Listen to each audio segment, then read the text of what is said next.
fire, but it's no use, 'cause you can't stop it from shining through. It's true, baby, let the light shine through. If you believe it's true, baby, won't you let the light shine through for you, for you, for you.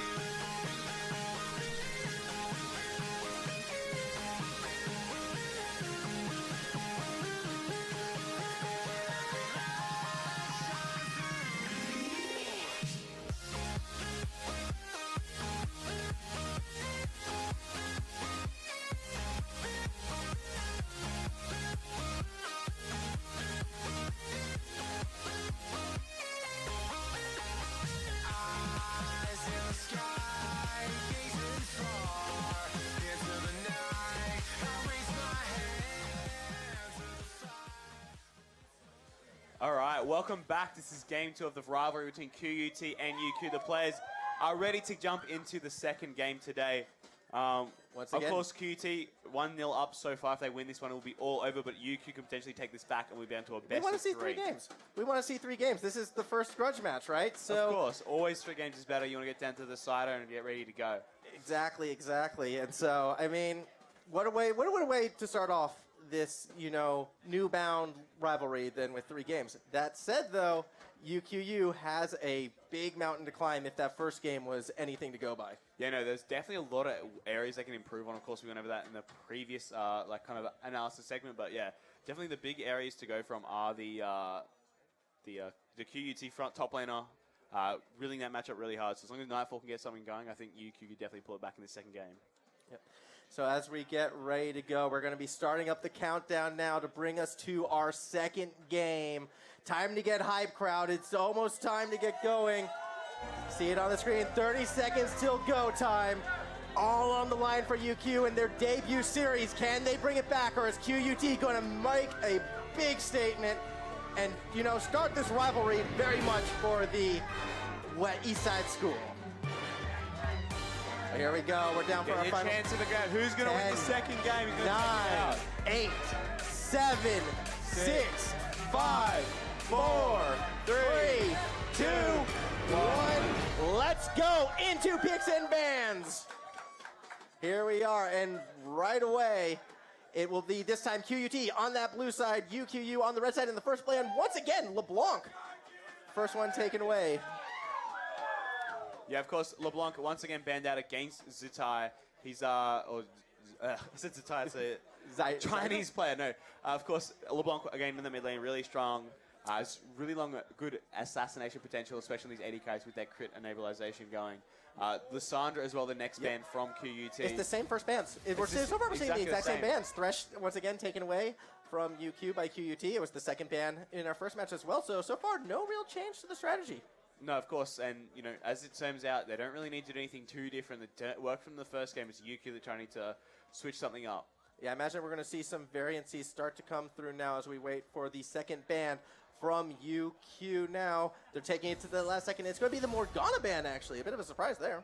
Yeah, Morgana's one of those champions that really denies some heavy engage. So what this shows me is they want to go again for one of those hard engage bottom lanes with Farmer and Artek, so something towards maybe again running back to Alistar, or they could even take I would love to see them take Alistar Kai'Sa or Leona, one of those champions as well that works really, really well. That's when Sejuani is actually going to be the last ban. We're seeing that jungle taken away from Alani.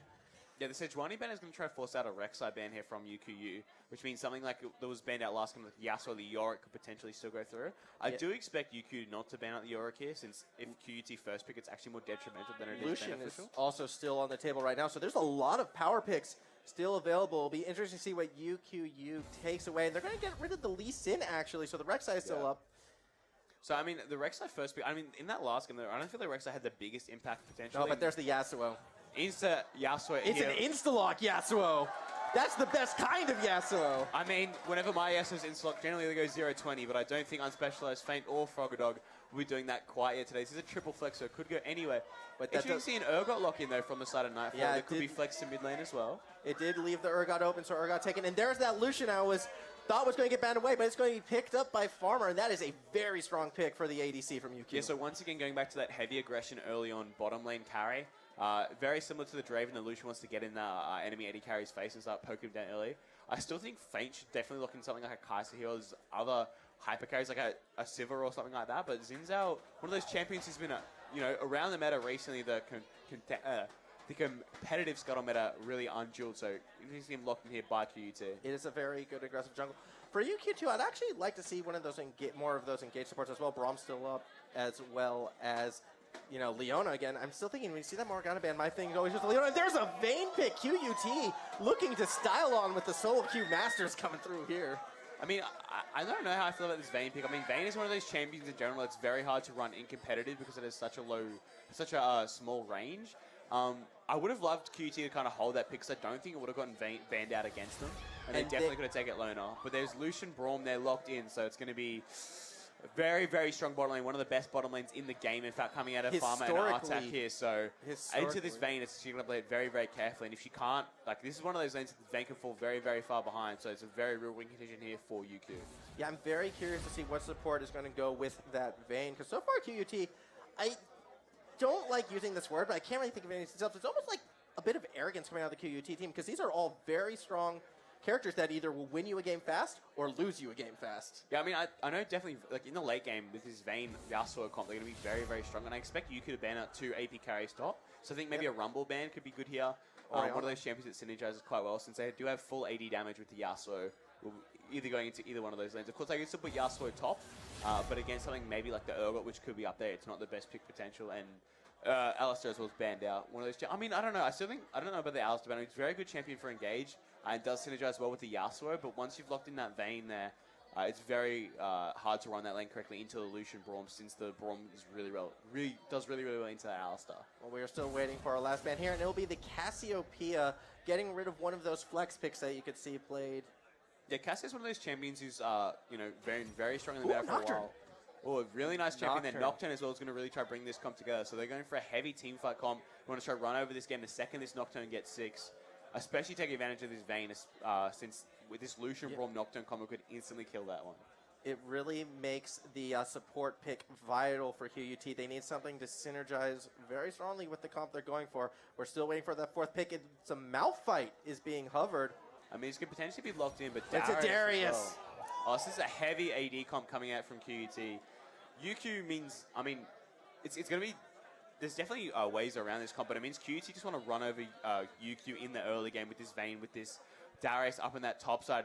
Frogger Dog played that last game and thought, you know what, I'm not really too scared of what Notfollow can bring to the table, and it looks like a big Galio support once again for Spoiled. Yeah, Spoiled. Strong performance the first time around on the Galio support. If it ain't broke, don't fix it, although protecting a Vayne might be a little bit more difficult than protecting that Kai'Sa.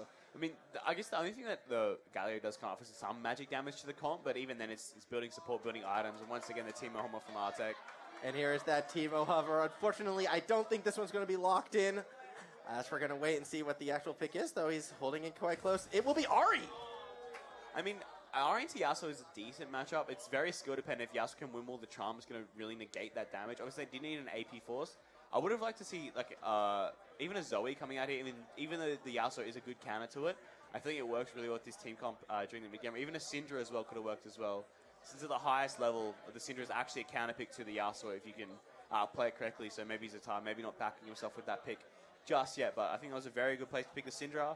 Can control a team fight really, really well. But I mean, Ahri's still not a bad pick. He's one of those champions who's one of everyone's favorites. Is really good at doing everything a mid laner wants to do, but just not to the same level as some of the other picks, which is why she's not seen as much in pro play. Looking at these team comps as well, I think the biggest difference that I'm noticing between Game 1 and Game 2 is coming from the junglers. Last game we saw the real meatball jungles, the hard engage, hard tank ones. Now we're seeing, Nocturne is that level 6, I want to run the game over.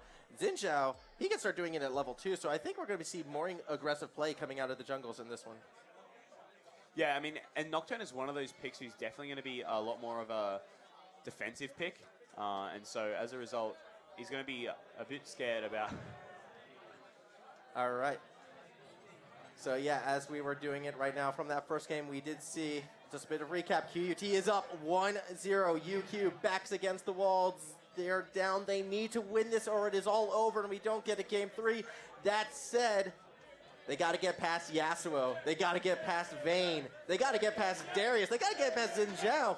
It's going to be a battle as the crowd well and truly behind QUT at the moment. They want to see the sweep. My goodness. As we are getting in right there. And we are in game right now. Ready Love for a the cheeky spectator glitch. Uh-oh. Ready to go. But yeah, I mean, talking about these team comps a little bit more, both of these there we go. There we go. Okay, now we're going. We are in. There we go. Summoner's rapidly loading in. Oh, look at him go. Zipping around. This is going to be a fast game. All right. Trying to catch up now to the pit, and there's oh. instant balls coming in. So see what the result of that is. But this does allow me to get a bit more time to talk about these comps. So UQ, you're having this much more standard kind of team fight comp. Want to try to get some early pressure around this Nocturne, especially playing around this bottom lane once again. So Farmer seems to be one of those players that UQ really, really wants to play around. So we'll be jumping back into game quite shortly. So get back into the game right now. So it was a quick pause.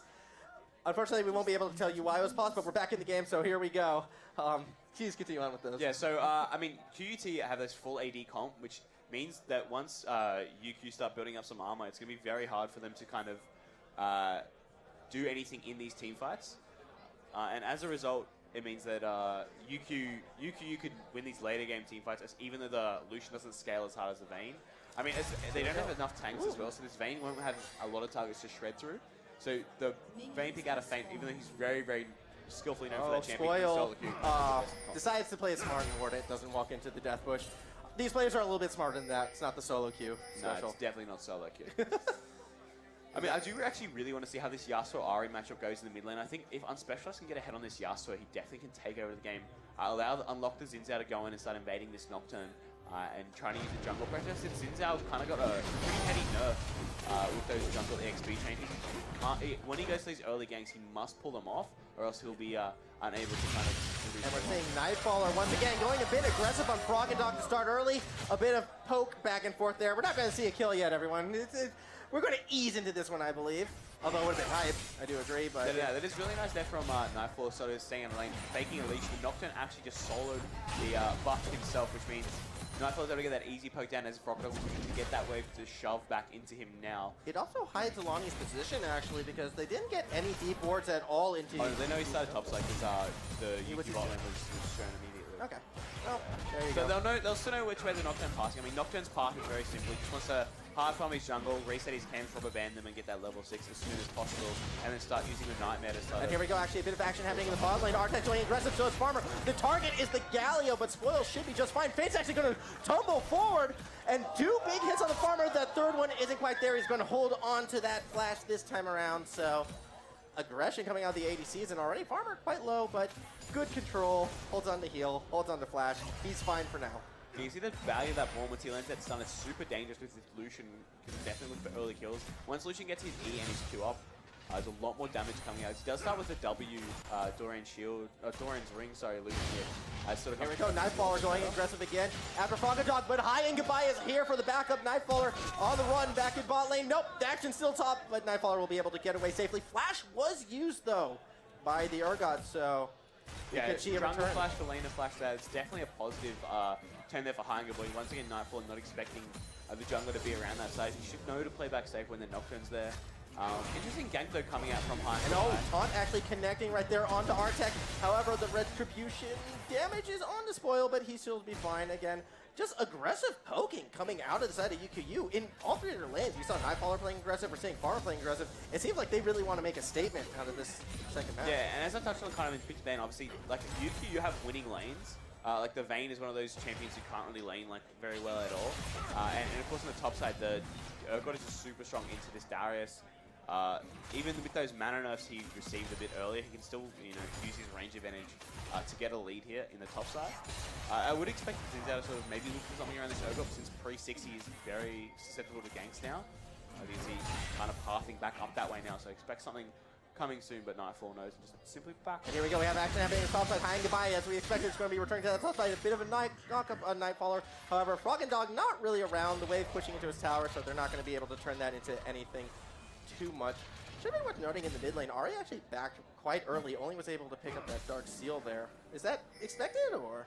I mean, yeah, getting a Dark Seal in mid lane is kind of the way to go. Generally, you see a Corrupting Pot start from the Ahri rather than the Dorian's Wing, so it might have just been habit from him picking out that item instead. But, I mean, up in the top side, I think you can definitely see, tell that Nightfall is one of those, he's still adjusting to this top lane role. He's definitely getting like classed in how to manage the wave by Froggadog, because especially in the top side, it's super important to know where to freeze the wave, when to push, and when to slow push, and how to play around those correctly. Yeah. So, I mean, like, Froggadog, both games has been absolutely over the top with both of these things, and has really been showing Nightfall the ropes to the top lane. Yeah, that has been the case so far. And, ooh, Nocturne spotted out. Alani spotted out at his rates, but now it's going to start roaming to the top side. So we cut back to mid right there. No real poke going back and forth there. Mid laners each happy to farm. Actually, it looks like Zaita's going to back at this stage. Interesting. First Drake in this game is going to be a Water Drake, so it might not be as highly prioritized as that Mountain Drake. Yeah, I mean, getting the Ocean Drake definitely before the 10-minute mark is a huge benefit for both teams. One, it allows UQU to stay in lane for longer and push their matchup leads, and it allows QUT to sustain through the poke they'll be getting inevitably. High and Goodbye is actually making his way to the bot side. Alani is nowhere nearby, so if this gank...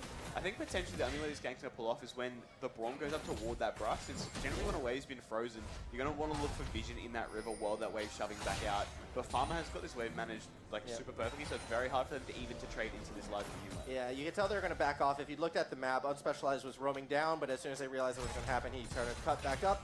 They weren't going to commit to that one just yet. Good wave management from Farmer. Good sort of map awareness. They're like, let's play it safe. Let's hold back. We don't know where that jungler is. He's probably around, so. Smart play from UQU. I mean, that is one of like a textbook play coming from Peanut, the jungler for Gen G's. One of those plays that you see that all the time in solo queue. He sneaks into that brush whenever the bot lane is pushing out, gets the kill and support all the time, especially when they're least good. You know, any other year, I'd say Peanut is a good jungler to try and, you know, play around, but it's kind of been a rough year for Peanut so far this year. I think he's still like top 10 in KR. Yeah, but there's only like 10 junglers in KR. In the LCK, that is. So, you know, it's pretty easy to make top 10, yeah. And oh, the big happening up top. Whoa, back and forth. Nightfaller getting knocked around there will be just fine, not having to use any summoners. Yeah, was able to buffer the Purge onto the Xin Zhao then, so the pull from the Darius didn't go through as effectively as it maybe could have. Yeah, so it's a bit unfortunate of a failed gank there. I don't think too much is lost from QUT with that failed gank. I mean, Nightfall is like so far behind in CS to Froggadog. Just, I mean, I'm assuming just missing CS through not knowing how to manage the wave correctly or just adjusting to that laning life. So there's about a 26 CS up in that top side. It's been because of that. Well, it was that back Nightfaller did without teleport. If you take a look, Froggadog has not actually backed yet. He's still with. Oh, he's backed once actually. I take that back. Yeah, he's a TP though. So TP advantage still on UQ. Kind of similar situation what we had last game. Except Nightfall with that some spellbook does have Ghost available to escape from the next gank potentially coming through. Alani making his presence known in mid lane. That Nocturne has reached that critical level 6, however. So that is a very, very powerful ultimate that we could be seeing. Yeah, we'll see how his first Night Beat turns out, because if the Nocturne is unable to get a kill with that first ultimate, it's going to be very detrimental to his clear. I expect him to use the bot's idea. Once both Morm and Lucian hit that level 6, with that double level 6 all in, it's really good. They were spotted out, however, as you take a look, the minute Nocturne kind of passed over a ward, immediately Feint and Spoiler are just going to go to safety. Meanwhile, Unspecialized, High and Goodbye move into the jungle to sort of scope it out, and yeah, no real chance yet for Alani. This is really good from Kai and Alani, using that mid lane priority, could have take over some of this jungle while the Morm goes on the ground. I'd like to look for an Ocean Drake potentially here. Since they've taken pretty much all of High and Goodbye's jungle here. Yeah, the entire bot side of the map right now belongs to UQU. And you take a look, Nocturne actually believe has started that Ocean Drake as we say that. And with no wards there, it could be a sneaky free dragon for UQU. I mean, like, the biggest thing I see from QUT is in all their lanes, they're always up in CS, especially last game as well, even in losing matchups. Like, Feint's still keeping up pace here with Farmer. The Yasuo in the mid lane is up 22 CS, and in the top lane, well, another big lead there for the Darius. So even though I think Alani is out-jungling High and Goodbye both games with huge CS leads in camp. Here we go, we have a bit of action happening in top lane because Zaita is there to help with the game. Froggadog here with the taunt, here with the stress, and there is the Chains of Death. Nightfaller connecting with that ultimate, and the first kill going over to UQU. That's a classic cast of Scrubs as like compliment their laners.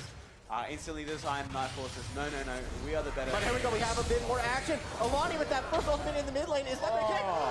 Oh no!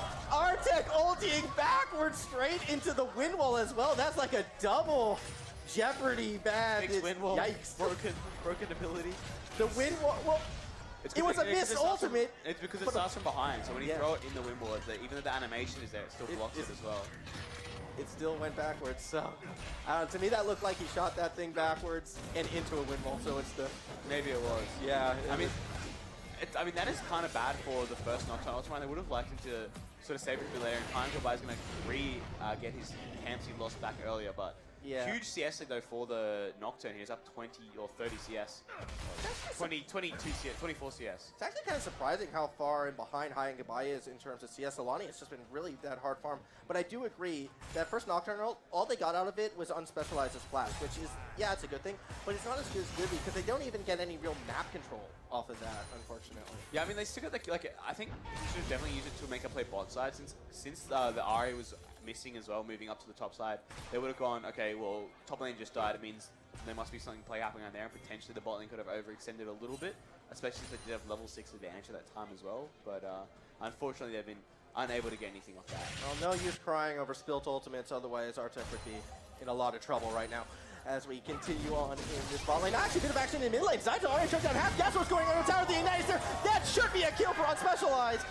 And, won't be able to get out safely. Will be able to get out safely. And there you go. 1 for 1. Solo kill in the mid lane. Yeah, the Yasuo picking up his the Zeal and the Berserker's Greaves as well means that Q cooldown goes right down and he's able to pick up a kill onto that Ari using that CS lead he's got. Yasuo's one of those champions who's just so deadly once he gets ahead. Yeah, and this could be the beginning of a mid lane snowball right now because 20 CS and a kill. We did say it was a skill matchup as well, so Unspecialized is in has that potential right now to completely take control of the mid. That being said, it's really showing up the entire side, like top lane as well, huge CS lead. Bot lane's about even as we have a bit more action in the top side. Nightfaller in a bit of trouble. Froggadog is on the aggressive play, but won't be able to go for that ultimate. The bleed not really doing enough to warrant a complete under tower all in, especially without Flash. That would have been a one-way journey. Nightfaller still has that go, so... Yeah, Darius is one of those champions in professional play that isn't, or competitive play, sorry, that isn't like that highly regarded just because he struggles to get onto the backline. He has no dash. Here we go. Here comes that next ultimate. The target this time is Unspecialized, and with the charm, he should go down. Alani making up for before, but we're not done yet. Hi and Goodbye should be able to get down that Knocker. Nope, there's a stopwatch there, forcing out the buck from Hi and Goodbye over the wall, and that will end that fight. Yeah, Hi and Goodbye trying to get something back, but the stopwatch comes out from the Nocturne, obviously getting that GA second immediately. So really good pick on there on the Yasuo from Alani and Zatai. The Ari's been potentially doing a lot better in this match than maybe I expected. Landing those charms, which is exactly what you need to do. And UQU up in gold, up in kills, and got the Ocean Dragon picked up earlier as well, so they can stay in these lanes and try to push these advantages even further. And with that kill, Ari was really able to catch up on the CS front as well. So yeah, Ari is back in this game. Good play by Zaita with the help, actually, well, of Alani. You can almost say it was a good play by Alani with the help of Zaita. Either way, UQU back in this game, almost in control. Pretty much. It's still pretty even though. You can't really say it's one way or the other just yet.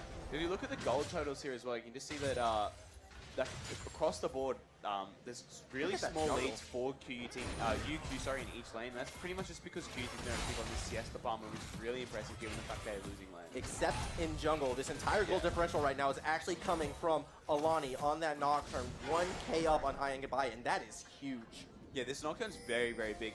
He's already Xin Zhao's one of those champions you think is really good early game, but he also has decent scaling in the team fights, and his ultimate's able to reset the fight and zone out. But this Nocturne is going to be even stronger with it. Denial with the vision, especially playing around Baron. So you have a lot better objective control this game and ability to play around QT's engages since they don't have that many dashes to get in. As we are waiting right now, it looks like QUT was possibly going to make a play and a bit of an invade, hopefully trying to catch out Alani. But instead, they're going to move to the bot lane. And Artek is the target, but he's not going to go down. Galio does knock up Artek, but it's not going to be enough. Goodbye! Just got melted there by Farmer. However, the kill goes on Artek, but we're not done yet. The next target is the Spoil. Spoil falls as well, but we're not done as more so. Mid lane, back and forth, the charm connects. That is an unspecialized so load the front front from Zaita secures the kill as we head to top. More action. Fold in Nightfaller.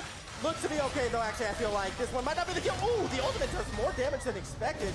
But in the end, it will be an Infernal Drake over to the side of UQ. That is 3 kills for our boys in purple. Oh, Nightfall actually almost goes down. I mean, yeah, that's really nice from UQ. Big lead coming out from all of them. All across the map, different fights. Ari catching up the Yasuo in the river, there as well. Super, super good from UQ. It's hugely now 1 and 5 to kill, and they got that Inferno Drake on the back of that. So there's massive leads all across the map. And that's the power of that Nocturne as well. He's standing over the wall in the jungle, around his blue buff, sees the Zinzao goes in, immediately able to answer, and then that darkness as well to prevent the Yasuo from getting away. So if you're in QUT's perspective right now, how do we start to turn this one around? Because I mean, their main goal is just pretty much to stop dying and stop enabling this Lucian to get further and further ahead of the Vayne. I mean, the Vayne's obviously kind of even, but this Nocturne as well is just going to be able to destroy this Vayne in these teamfights once he gets enough AD to one-shot her. So the Vayne needs to work on just like getting her items, being able to scale up, play a bit more defensively, so she's not going to get one hit by the Nocturne. Well, it looks like Nocturne right now is actually going for the Rift Herald. The thing I'm kind of concerned about is how do we get High and Goodbye more involved in this game? Because we've seen that it's a large goal deficit. It's going to be worse now. And I feel like if the response is to power farm, that's really going to leave this bot lane from QUT more susceptible to the Alani farmer pain train. Zinzao's sort of window of priority in this matchup is not, it's got a guy now. He pretty much has to wait to scale to like him. He just wants to sit to these team fights and peel with the Marcian stand against the Nocturne when he comes in onto the Vayne. So the Zinzao's pretty much going to save his ultimate to peel and reset team fights and help his Vayne get front to back. Well, a bit of a lane swap there. It's actually led to the first tower falling for UQ in the top side. It's a bit of action. Zyga and Unspecialized going at it, not really connecting with a lot of their abilities, so each of them quite healthy. But it looks like UQ is mobilizing in the mid lane as QUT tries to make a play on the Nightfaller, forcing out the flash, but the Urgot will be fine. Rift Herald has been deployed, and there goes the mid tower. UQU, 2 towers to none. Yeah, it's really nice when they're taking the top tower and the mid lane tower as well. We open up that top side jungle and play around this Baron a lot heavier. QUT now going to move around the map. Like, pretty much just wait for Yasuo to get 2 items, and then they will be able to have a chance back in these team fights before the big armor upgrades come through for the tanks. Since once the Urgot gets his big tank item, it's going to be very difficult for the Vayne to punch through him, even with the Silver Bolt damage. What item do you think the Urgot's going to specialize then? I reckon he'll definitely go for the running fast item. The Demian Plate? No, the pop it and you run in big slow. Oh, Righteous Glory. That's the one, Righteous Glory. So Urgot will go Righteous Glory and then probably into a Gargoyle Stone Plate maybe. I probably won't go Stone Plate, but we go through another health item or we can get Frozen Heart, it looks like, from this. So him able to do this, just get that armor is going to be very hard to take down, even with the true damage coming out from the Vayne. I mean, when Vayne gets Rage Blade, she'll have a lot more damage coming back. When she gets to 4 items, she'll still be able to shred no matter what. But I think if this Vayne can get to 4 items, it's going to be a lot longer of a game. I don't think QUT will be able to take anything down before you can finish the game. So at this stage, UQ, you really should be looking to accelerate the game. So they're just going to make sure they pick up this Baron, control the area and like vision. Sort of what we saw from QUT in the last game where they just took over that entire topside jungle. Since this meta is still very heavily about this Baron, since its power is just so strong early on. Exactly that. Like, we're talking about, like, okay, UQ needs to hurry up and end this game. Baron hasn't even spawned yet. We're not even 20 minutes in yet, so there still is time before we see these QUT power spikes. That said, Artek taunting a bit there, playing with danger. A bit High and Goodbye, though, is not going to commit Artek. He knew what he was doing. That was some, well-informed BM. I mean, the one thing that UQ can do, even in his late game against the Vayne, against the Yasuo, is if they're able to secure an Elder Dragon, which with this lead, they should still be able to hold that and push it on and get it later. If they're able to get that Elder Dragon, they'll be able to contest with the damage of the Vayne with the Lucian. So they'll be quite even in fights, especially since they have this R and need to have that mix up the damage. It's been much harder to itemize the overall damage coming out from the comp. So, I mean, with this, like, basically, sure, you can say QUT outscale because they have very similar win conditions in the team fight. They do have the advantage with the Vayne since it's the Silver Bolts. But because UQ are this far ahead, every 1,000 gold they're up. Charm just misses, but that might not matter as Alani is going in. However, all it does is force out the flash from Dog as the rest of QUT is there to spoil, haha, get it, Galio, the attempted gank. Oh, God. Yeah, so the Nocturne ultimate coming there. Wasn't able to pick up a kill on the Darius. Still a bit too tanky. Ninja Tabby on him as well, so the Nocturne's not going to be doing Here we go. Farmer's actually going a bit aggressive right now. Oh, the culling is not going to connect. The Galio's going to come through. And it just forces a bit of a retreat, but Spoiler's going to flash forward. Get that double taunt, and Farmer might be in trouble. No! Artek Artec is there to block a lot of that incoming damage, and Farmer's actually just fine. He might be looking to turn around, and High and Goodbye will put the end to that. Good defensive play from UQU. There was a really nice tumble from Fake to dodge out the Lucian ultimate there. Otherwise, he would have instantly turned down. And really nice ultimate as well coming out from Artec to stop the charge. And oh, we're not done yet. Stepping forward, Artec, he just walked right into High and Goodbye. He thought the team was going to be there, but they're there now. The ultimate does connect, and down goes Fate. That is a huge pickup for UQU. And now QUT is going to try and get some distance to get away, or are they going to look for the fight? Crocodile's in a bit too deep. He should fall. No! Beautiful talk from Spoil. Keep Crocodile alive for now. At least until Side comes in on the fight. 2 kills for this Ari, and she wants more. Charm connects onto High and Goodbye, and that is 3 falling 4 altogether. UQU up 9 kills to 2. That's a super huge fight, and they'll go straight onto the Baron here, and they'll be able to grab this immediately. Really good fight there from UQ, pushing their lead early on, and QUT really struggling to do anything here. And yeah, and so now, and the timing of that fight is so perfect right into that 20-minute Baron. Yeah, just as Baron spawns, it's going to be much harder for them to try to come through. And it looks like QUT are going to work really hard to get back to this game. Obviously, still have the scaling, still have that ability to sit back and wait, but really nice play there from the Ari on the front to turn that fight around. Yeah. Zaida on that flank right now, that has got to be the play of the game, and UQU is in prime position right now to take this to a game 3. I mean, it's still very, very early again. It's a huge thing to Baron. See what they can do. These Infernal Dragons up as well, which is exactly what they need to contest QUT in these late game team fights. Once they start getting these Infernal Dragons stacking up, means that they will not longer be outscaled, and with the Ari in those fights, it's going to be really hard to Well, if you look at the map, I don't believe QUT is in a position to contest this Infernal Dragon. Now, they're just going to give it away, unfortunately, as Feint and Spoil in that top lane, the entirety of UQU rushing for that Infernal Drake. They want to snowball this advantage as much as possible. They already have a significant gold lead. 21 minutes in, we're looking at like 7K. As here we go, that last tier 1 tower should fall. It is just melting with the help of Farmer and those Baron empowered minions. They might even be able to get more. This is a proper Baron siege being built as we take a look at Zaita as well. Yeah, it's very, very hard for QUT to re-engage onto this UQ unit when they're just so far ahead. They just really can't do anything, especially with Lucian and Warmer together. So that combo is just so lethal with the stacks that Lucian stacks up almost immediately. And until this Vayne gets her Rage Blade, there's really no way they can win these team fights, even before the Yasuo gets his Infinity Edge. As we are continuing now, a little bit of a regroup coming out of UQU. Is looking like they're going to be in position to try and siege mid next, while QUT, they're really too afraid to make any sort of advancements. If you take a look at where this ward line is, it's about halfway into QUT's jungle. They're just slowly being choked out. This is very similar to what we saw from the game 1, but reversed. Yeah, of course. I mean, again, it's a difference in the comps. A much more earlier game.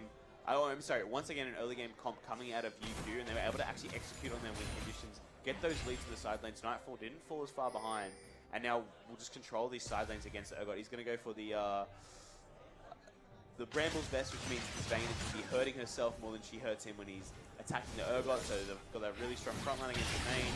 Here we go, Zaita getting siege. Beautiful charm on Frog and Dog. Darius already down to half health. That's not something you want to see from someone who's supposed to be your frontline juggernaut bruiser.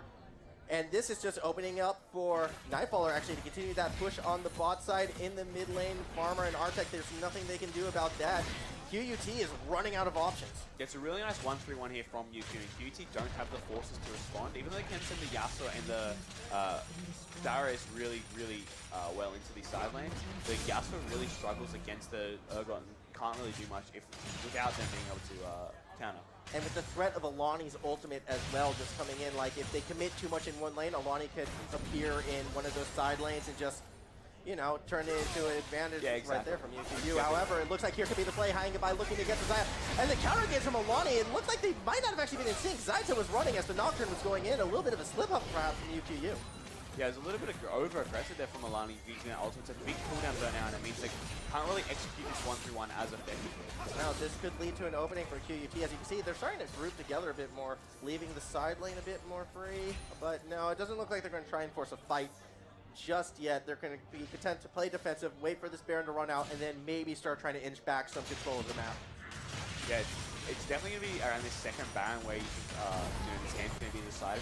Again, same kind of thing we had last game. If you can get it, it's going to be very hard for QUT to stop them from pushing and taking their base. And if QUT can even stall it out or get a team fight win as well, it's going to be much harder for UQ to try to close this game out. And it's going to rely a lot more around whoever gets Elder Dragon and who can win these really super late game team fights. I'm really curious to see what Lucian is going to be able to buy on this back. If Farmer is able to get another completed item, being 3 items to 2 would be massive. However, looks like he only has enough for that stopwatch as well as a couple pink wards. A little bit of crit chance there. Oh, nope. Changing his mind.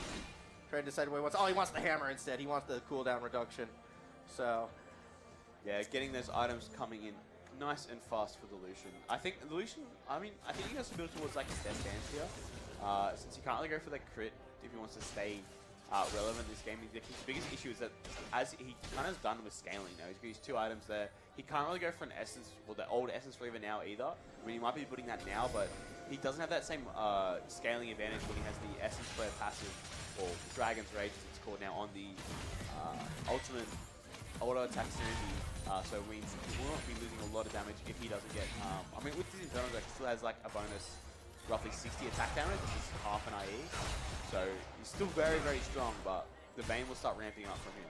now it looks like for the moment the plan for UQU is just continue what we were doing before, this time without Baron, as they're trying to set up that 1-3-1 split push again, this time with Alani working on the bot side once again to protect a bit more on the Ahri. However, he's going back to farm at this stage, so Raps are going to call it off for now. Dragon's about to spawn once again. I believe it is a, just going to do a quick look to see what kind of dragon we've got coming next. It is a Mountain Drake, so that will be huge for the second Baron fight. Yeah, of course, the Mountain Dragon really going to be very well utilized by UQ. It means they're going to be able to use that dragon in securing the Baron later and later as the game gets. Since his Vayne Yasuo comp will be very quick at taking it down. It's going to be very hard for QUT to kind of contest him if they get this Mountain Drake. It means they'll be burning through the towers as well much faster. Yeah, they're not going to contest it as well. Instead, taking advantage of this opportunity to actually ward up around the Baron pit. So if UKU tries to make a move, they will be spotted.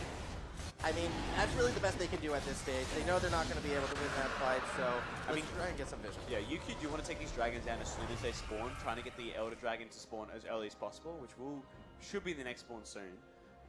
But, you know, once they get this Elder Dragon, they can contest the Baron fights later, as I said. They're going to now look towards the Baron.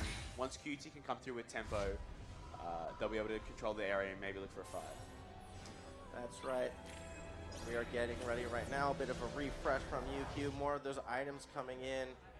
Ahri edging ever closer to that death cap as well.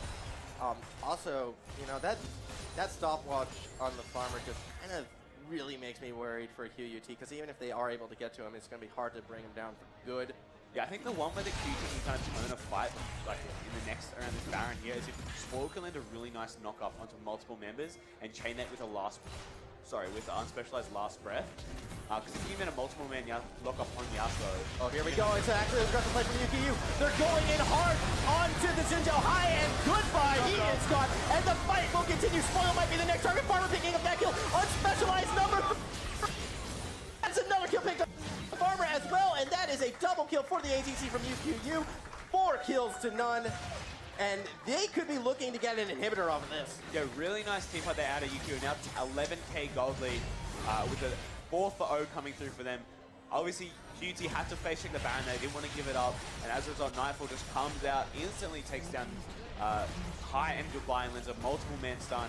The Yasuo Galio combo did kind of get seen there, but unfortunately didn't come down, and the inhibitor will now fall for UQU, and they're able to turn onto the Baron. And this should be a Baron as well, plus an inhibitor.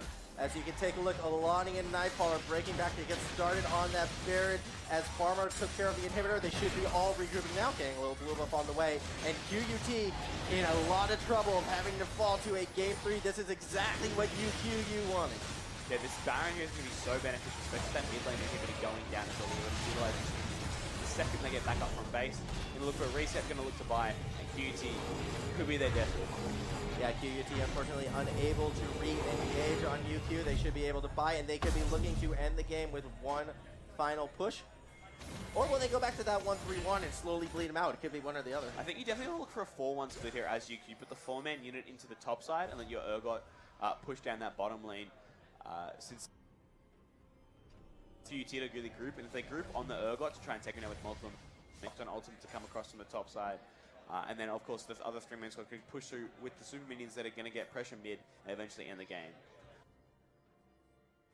And unit straight to this bot side, which means all they're going to try to do here is just try to answer and siege this bot lane inhibitor tower, and going to wait until one of the QUT members has to move mid to deal with these supers, and then try to force an inhib. Well, it looks like at the moment there are mid players on, like there are QUT players in mid. As you took a look immediately as you brought that up, Artek and Zyda were just like gonna go check it out, but in the end they decided to pull back, continue on the siege. That cannon's doing a bit of work. Tower already a third of the way down. Charm actually connecting. Spoil already taken quite low. Force the flash out. That is a huge flash. And oh my goodness, Zyda's going in super deep over the wall. It goes high and goodbye, able to chase off that Ahri, but the siege is going to continue. With those Baron empowered minions, this tower should fall on this push right here, possibly the inhibitor as well. QUT is running out of inhibitors, they are running out of base, and they are running out of chances to 2-0 this series as UQ is actually looking to rotate now to the top lane. As you can see, he had to deal with that pressure. Really nice pick up from his Ahri. She's so far ahead with that double pen. Means that the instant she catches out this Galio, who's generally very resistant to magic damage, hasn't been able to build up those items since he's playing that support, or he's got the redemption instead, so he's not very tanky. Gets burst down by the ridiculous amount of AP this Ahri has access to. And I'm going to simply rinse and repeat and do the same thing with the supers from the mid lane and try to siege up this bot lane tower. I'm loving the aggressive play out of Zyda as well. He was looking to end the game right then and there with that flank over the wall. That said, here comes the top lane siege just now. That tower's already super low. Next wave should be its fall unless QUT can pull off some sort of miracle team fight. Yeah, all UQ is doing is giving the knockdown back to escort this wave in. The super's going to be... And here we go, oh my god, Zyda just blowing up high and goodbye, and now we have that fight. Is Spoil in too deep? Alani is in deeper, however. Vayne has fallen, Fate and high and goodbye are done. This Lucian able to pick up the kill on the Galio, that is 3 down, and that should be the game. UQU is going to take us to a game 3. We have a series here in the Hope Room. Yeah, the combination of all that lead coming up. 15k by the end of the game, so far ahead of UQ. They look to try to face ace. The Nexus goes down now, and UQ will now send us into game 3. 1-1 in the series. 1-1 in the series of this Grudge match. We are going hard at it, ladies and gentlemen. Listen to this crowd go. The chants are alive. We have one more to go. Wow. Really nice from UQ there. I mean, obviously, utilized the team comp effectively, picked that Lucian Braum lane, able to get the leads in the lane. The full AD comp wasn't able to scale up to the Vayne. And as a result, just couldn't get those leads. We saw that they got the last game and they couldn't push it effectively. And Feint just wasn't able to be unlocked and do DPS in these team fights. It was just run over super quickly. I really loved Tai's Ahri that game. Yeah, and I mean, talk about a night and day performance from Alani right there. You know, kind of had questionable pathing that first game, kind of struggled. Second game, huge farm lead, huge gold lead, putting it to advantage, putting pressure in any jungle he goes to. Yeah, I mean, Alani's pathing both games has been far superior to that of High on Goodbyes. He's gotten big CS leads even on the Rek'Sai Sejuani matchup, and it was just a lane difference last game for UQ. Were able to push that lead, but Alani's been really, really solid for UQ, and just being the consistent factor in the jungle, always getting leads, and giving them potential win condition. And the fact he had that lead there was just able to push that so far, and it was really hard for QT to come back with no jungle control at all. Exactly, and you know, with that jungle control, Nightfaller had a bit more room to play with despite falling a bit behind early to Frog and Dog. Nightfaller was perfectly fine on that Urgot, super tanky beefy, actually 308. Nightfaller didn't even die that game. No, not at all. He's absolutely massive. And there just really wasn't much you could really do against that enemy team.